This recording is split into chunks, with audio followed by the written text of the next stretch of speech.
Hello friends, welcome back to my channel. இன்றைக்கி நம்ம லித்தோட பர்த்டேக்காக பண்ண மைண்ட் கிராஃப்ட் தீம் கேக், அப்புறமா பர்த்டே செலிப்ரேஷன் பார்க்க போகிறோம். ஒரு சாங் இருக்கும் இல்லைங்க, பழைய பாட்டு, என்ன நினச்சி நானும் சிரிச்சேன்ற சாங். அதில் காத்தடிக்கிற நேரத்தில் உப்பு வைக்க போனன்ற மாதிரி தான் நான் நல்ல வெயில் அடிச்சுட்டு இருக்கும் போது இந்த கேக்கை பேக் பண்ணிகிட்ருக்கேன். ஸோ அதனால் ரொம்ப டிஃபிகல்ட்டிஸ் ஃபேஸ் பண்ணேன். ஏன்னா க்ரீம் கரெக்டாக ப்ராப்பராக வரல, மெல்ட் ஆகிட்டு இருந்துச்சு, செம்ம ஹீட்டு. ஏசிலேயோ இல்லை நீங்கள் நார்மலாக பண்ணிங்கனாலோ தான், ஈவினிங் டைமில் இல்லை மார்னிங் டைமில் பண்ணிங்கன்னா தான் உங்களுக்கு எல்லாம் பர்ஃபெக்டாக வரும். ஸோ நான் எப்படி இந்த கேக்கை ஃபைனலாக ஃபினிஷ் பண்ணேன் அப்படின்னு சொல்லிட்டு பார்க்கலாம். ஸோ ஃபஸ்ட்டு நான் அதுக்கு தேவையான திங்ஸ் எல்லாமே எடுத்து வச்சுக்கிட்டேன். இதுக்கு எப்படி இருந்தாலும் டைம் ஆகும், ஸோ அதனால் ரொம்ப நேரம் நின்றுட்டு பண்ண முடியாது அப்படின்றதுனால நான் எல்லாமே எடுத்துகிட்டு ஃபஸ்ட்டு செட் பண்ணி வச்சுக்கிட்டேன், தேவையான திங்ஸ்லாம் எடுத்துகிட்டு. அதனால் எனக்கு ப்ராப்பராக கேமரா ஃபிட் பண்ணுறதுக்கான இடம் கிடைக்கல. ஸோ நான் ஒரு கையில் மொபைல் பிடிச்சிட்டு தான் இந்த வீடியோ எடுத்துகிட்ருக்கேன். ஸோ அதனால் கொஞ்சம் அப்படி தான் இருக்கும் வீடியோ. இதில் என்னெல்லாம் இன்க்ரீடியன்ட்ஸ் ஆட் பண்ணுறேன் அப்படின்னு சொல்லிட்டு நான் கீழே உங்களுக்கு டிஸ்கிரிப்ஷன் பாக்ஸில் கொடுக்குறேன். கண்டிப்பாக நீங்கள் போய் செக் பண்ணி பாருங்கள். அண்ட் ஃபஸ்ட்டு நான் என்னென்னா மைதா மெஷர் பண்ணி எடுத்துக்கிட்டேன். இப்போ நான் என்ன பண்ணுறேன்னா 2 kg கேக் பண்ணுறேன். ஸோ அதனால் 240 grams கிட்ட நான் மைதா எடுத்திருக்கேன். அண்ட் கார்ன்ஃப்ளவர் மாவு 23 grams, 10.5 to 11 grams baking powder, அதில் பாதி பேக்கிங் சோடா, அப்புறமா சால்ட் 4 pinches அந்த மாதிரி சால்ட் எடுத்து இதெல்லாமே மிக்ஸ் பண்ணிவிட்டு இதை நீங்கள் என்ன பண்ணணுன்னா 2 to 3 times கண்டிப்பாக சளிச்சு எடுக்கணும். ஏன்னா நீங்கள் அப்படி நல்லா சளிச்சு எடுத்திங்கன்னா தான் உங்களுக்கு கேக் நல்லா ப்ராப்பராக பேக்காகி வரும். சோம்பேறித்தனம் பட்டுட்டு சலிக்காமல் விட்டுட்டிங்கன்னா வராது. பார்த்திங்கனாலே தெரியும் உங்களுக்கு, இத்தனை வாட்டி சளிச்சுமே உங்களுக்கு சும்மா கொஞ்சம் கொஞ்சமாக கட்டிலாம் இருக்குது. ஸோ நெக்ஸ்ட்டு எக் யாக், ஒயிட் தனியாக எல்லோ தனியாக செப்பரேட் பண்ணிவிட்டு ஒயிட்டை சுகரோட பீட் பண்ணோம். ஆனால் இன்றைக்கி என்னடானா ஒரே ஒரு எக் மட்டும் ஸ்க்ராம்பிள் ஆகி மிக்ஸ் ஆகிடுச்சு. ஒன்றும் பண்ண முடியல என்னால். சரி, ஓகே, நெக்ஸ்ட் நம்ம அப்படியே கண்டினியூ பண்ணலாம் அப்படின்னு சொல்லிட்டு நான் பண்ணிட்டேன். 300 grams போல் கிரானுலேட்டட் சுகர் எடுத்திருக்கேன். அண்ட் இது கூட உங்களுக்கு வேணும்னா நீங்கள் மெஷர் பண்ணிவிட்டு பவுடர் பண்ணிவிட்டு சேர்த்துக்கிட்டிங்கன்னா இன்னும் கொஞ்சம் ஈஸியாக இருக்கும் நினைப்பேன். ஆனால் எப்போவுமே நான் என்ன பண்ணுவேன்னா இந்த மாதிரி சோம்பேறித்தனப்பட்டுட்டு கிரானுலேட்டட் சுகர் அதையே ஆட் பண்ணி பீட் பண்ண ஸ்டார்ட் பண்ணிவிடுவேன். ஸோ இதை நான் என்ன பண்ணுறேன்னா 4 batches பிரித்து கொஞ்சம் கொஞ்சமாக சேர்த்து பீட் பண்ணி எடுத்துக்கிறேன்.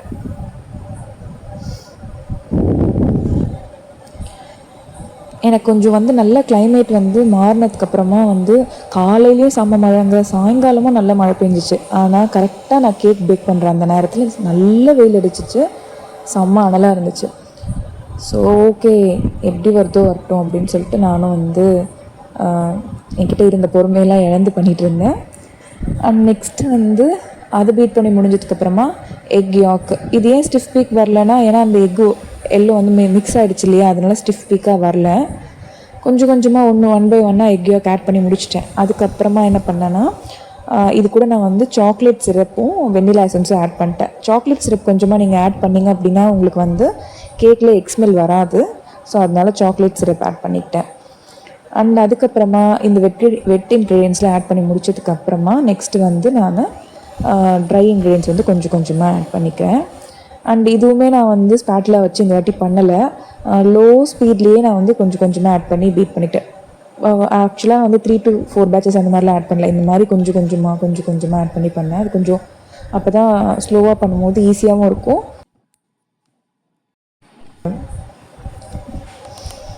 அப்போ தான் உங்களுக்கு கேக் ஸ்பாஞ்சியாக வரும் அப்படின்றதுக்காக நான் அப்படி பண்ணேன். நெக்ஸ்ட்டு நான் ஃபஸ்ட்டு என்ன நினச்சேன்னா கலராக இருக்கும் இல்லையா மைண்ட் கிராஃப்டில் பிளாக்ஸு, ஸோ அந்த மாதிரி கலராக கொடுத்து பண்ணலான்னு யோசித்தேன்.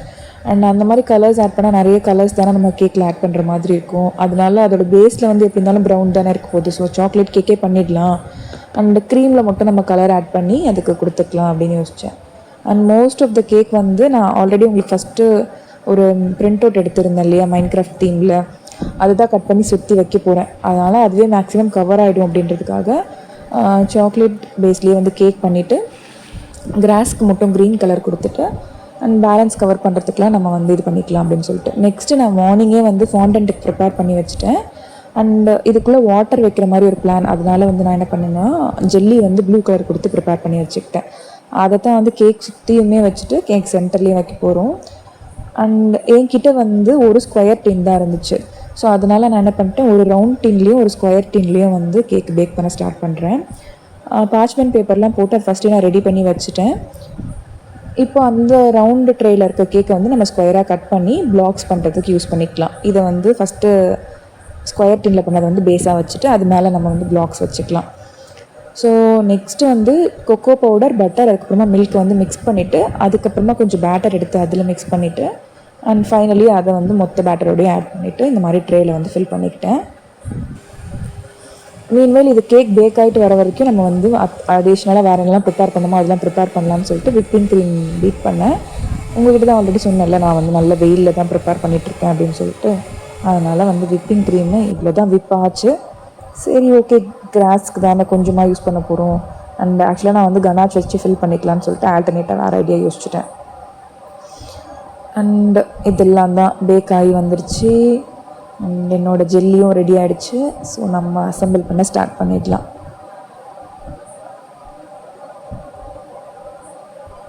நெக்ஸ்ட்டு என்ன பண்ணுறேன்னா, நான் அந்த ரவுண்டு டின்னில் பண்ண கேக்கை வந்து டிமோல்ட் பண்ணிவிட்டு அதை வந்து கட் பண்ணி அதை எடுத்து அந்த ட்ரேக்குள்ளேயே வச்சுட்டேன். அண்ட் செகண்டாக நம்ம பண்ண ஸ்கொயர் டின்னில் இருக்க கேக்கை வந்து டிமோல்ட் பண்ணிட்டேன். ஸோ பாருங்கள் எப்படி வருதுன்னு சொல்லிட்டு ஒருத்தாம. ஸோ கேக் நல்லா பேக்காகி வந்துருச்சு. அண்ட் இதுவுமே என்னென்னா, நான் ரெண்டுமே ஒரே அட் அ டைமில் தான் பேக் பண்ணேன். பட் ரவுண்ட் டின்னில் இருக்க கேக் வந்து மேலே வச்சு சீக்கிரமாகவே பேக் ஆகிடுச்சு. அண்ட் பாட்டமில் இருக்கிறது வந்து எனக்கு பேக் ஆகலை. அது வந்து எனக்கு 20 மினிட்ஸ்லேயே பேக் ஆகிடுச்சு.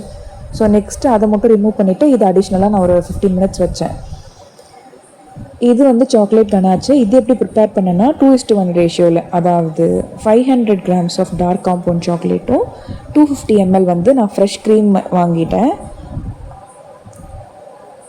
ஃப்ரெஷ் க்ரீமை வந்து ஆட் பண்ணி அதையுமே நான் வந்து அவன்லேயே வந்து மெல்ட் பண்ணி எடுத்துக்கிட்டேன். அண்ட் ஃபைனலாக வந்து நான் 2 to 3 tablespoons butter add பண்ணி மிக்ஸ் பண்ணிட்டேன். ஸோ நம்ம வந்து அரேஞ்ச் பண்ண ஸ்டார்ட் பண்ணிடலாம். ஃபஸ்ட்டு விப்பிங் க்ரீம் ஆட் பண்ணி அதுக்கப்புறம் ஃபஸ்ட்டு பேஸை வைக்கிறேன். நான் வந்து அந்த ஸ்கொயர் கேக்கை வந்து 3 லேயர்ஸாக கட் பண்ணி எடுத்துக்கிட்டேன். நல்லாவே ஓரளவுக்கு கேக் வந்து இது வந்து நல்லா சாஃப்டாக வந்துருச்சுங்க. விப்பிங் க்ரீம் தான் கொஞ்சம் சொதப்பிடுச்சு. இப்படியும் பண்ணியிருக்கலாம். ஆக்சுவலாக ஐஸ் க்யூப்ஸை வச்சுட்டு விப்பிங் க்ரீம் ப்ரிப்பேர் பண்ணிக்கலாம். நான் அதை பண்ணாமல் விட்டுட்டேன். ஸோ நெக்ஸ்ட்டு வந்து நான் தான் சொன்னேன், கனாஷ் தான் ஃபில் பண்ண போகிறேன்னு சொல்லிட்டு. அதனால் விப்பிங் க்ரீம் வந்து ஜஸ்ட்டு கார்னரில் மட்டும் கொடுத்துட்டு பேலன்ஸ் இருக்க ஸ்பேஸில் வந்து கனாஷ் ஆட் பண்ணிக்கிறேன். விப்பிங் க்ரீம் இது எல்லாமே நல்லா ஃபைனாக தான் வந்துச்சு. ஆக்சுவலி ஒரு வாட்டியும் நான் என்ன பண்ணிட்டேன்னா ஃப்ரிட்ஜில் வச்சு எடுத்துக்கிட்டேன். அப்போ தான் வந்து எனக்கு அந்த இது டிசைன் பண்ண ப்ராப்பராக வரும்னு சொல்லிட்டு. பட் ஆனால் அந்த கிராஸ்க்கு நான் எக்ஸ்பெக்ட் பண்ண மாதிரி கிராஸ் வரல.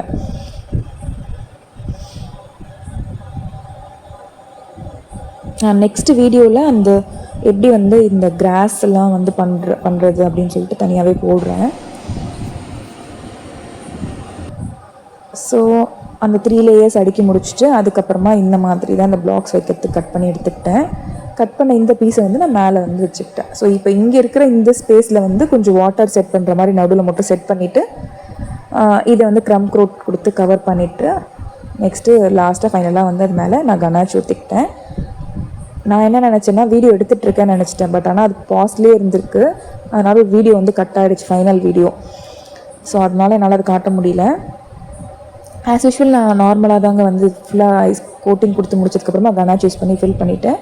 ஸோ அப்புறம் அந்த மைண்ட் கிராஃப்டெல்லாம் குட்டி பீஸாக கட் பண்ணிவிட்டு அது ஸ்பேஸ் இருந்ததில் ஹாப்பி பர்த்டே லித்துன்னு எழுதி அண்ட் ஐஸ்கிரீம் ஸ்டிக் வச்சு கேக்கில் ஃபிட் பண்ணிட்டேன். அண்ட் ஃபைனலாக மைண்ட் கிராஃப்ட் தீம் கேக்கில் இதுதான் அரேஞ்ச்மெண்ட்ஸு. க்ரீன் ப்ரௌன் கலரில் வச்சு பலூன்ஸ் வச்சு அரேஞ்ச் பண்ணியாச்சு. அண்ட் அதோட birthday gift and celebration video பாருங்கள். Happy birthday to you, happy birthday to Lithu Nethran, happy birthday to you. வா கேண்டில் ஊதிட்டு கட் பண்ணுங்க. இப்போ கட் பண்ணுங்க. Clap clap clap clap.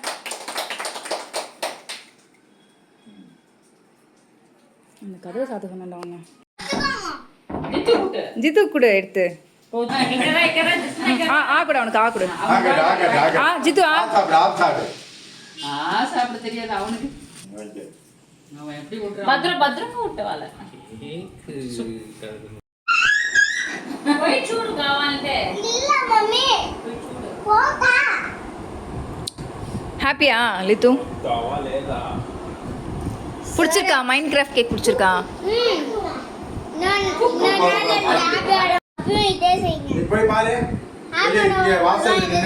உனக்கு ஹாப்பி பர்த்டே வரவங்களாம் இதே செய்யணுமா? அவ்வளோதான் ஃப்ரெண்ட்ஸ், ஃபைனலாக வந்து செலிப்ரேஷன் முடிஞ்சிருச்சு. அவனுக்கு ரொம்ப பிடிச்சிருந்துச்சு கேக் வந்து. அவன் என்ன சொன்னான்னா, அதே மாதிரி எல்லா பர்த்டேக்கும் எனக்கு வந்து இந்த மாதிரி மைண்ட் கிராஃப்ட் தீம்லேயே கேக் பண்ணி கொடுங்க அப்படின்னு சொன்னான். இந்த வீடியோ உங்களுக்கும் பிடிச்சிருக்கோன்னு நான் நினைக்கிறேன். இந்த வீடியோ உங்களுக்கு பிடிச்சிருந்துச்சுன்னா கண்டிப்பாக லைக் பண்ணி ஷேர் பண்ணி கமெண்ட் பண்ணுங்கள். வேறு ஏதாவது சேஞ்சஸ் பண்ணணும், இல்லை உங்களுக்கு வேறு ஏதாவது ஐடியா இருக்குது, இல்லை வேறு ஏதாவது நீங்கள் பெட்டராக பண்ணிக்கணும் அப்படின்னு யோசிச்சிங்கன்னா கண்டிப்பாக கமெண்ட் செக்ஷனில் சொல்லுங்கள். அண்ட் நீங்கள் இந்த மாதிரி ஏதாவது வந்து கேக் பண்ணும்போது டிஃபிகல்ட்டிஸ் ஃபீல் பண்ணியிருக்கீங்க அப்படின்னா அதையும் கமெண்ட் செக்ஷனில் சொல்லுங்கள். அதை எப்படி ஃபேஸ் பண்ணிக்கணும் சொல்லுங்கள்.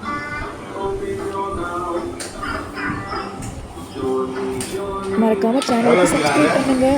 தேங்க்ஸ் ஃபார் வாட்சிங்.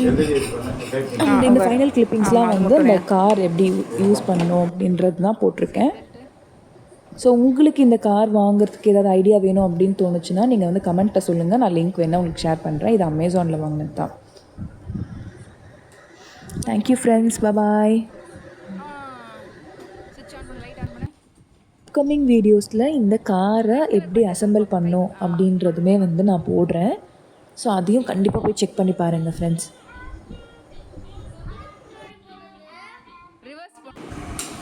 அது தேவையில்லை, அதெல்லாம் உனக்கு தேவையில்லை.